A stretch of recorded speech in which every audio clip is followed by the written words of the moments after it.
550 km, 3.000 metri in salita e altrettanti in discesa sono i numeri della ciclabile Monaco-Venezia, un percorso che attraversa Germania, Austria e Italia tra le bellezze naturali e artistiche di questi tre stati. Un itinerario che 18 studenti del liceo Canova di Treviso sono pronti ad intraprendere in un progetto che si ripropone per il quarto anno consecutivo con diversi obiettivi.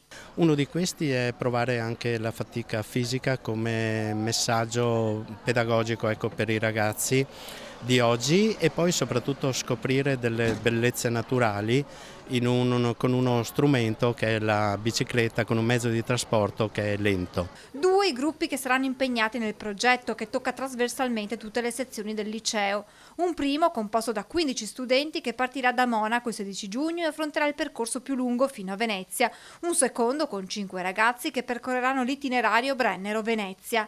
La giornata tipo già pronta, sveglia presto per poter compiere il maggior tragitto possibile nelle ore più fresche della giornata. Le salite e le tappe stesse sono state pensate in modo da fare circa 70, 80, 90 km a volte in una giornata. I ragazzi sono pronti, emozionati e curiosi di scoprire quello che li attende lungo il percorso. Speriamo di creare un gruppo affiatato e di goderci, il paesaggio, stando comunque insieme in compagnia.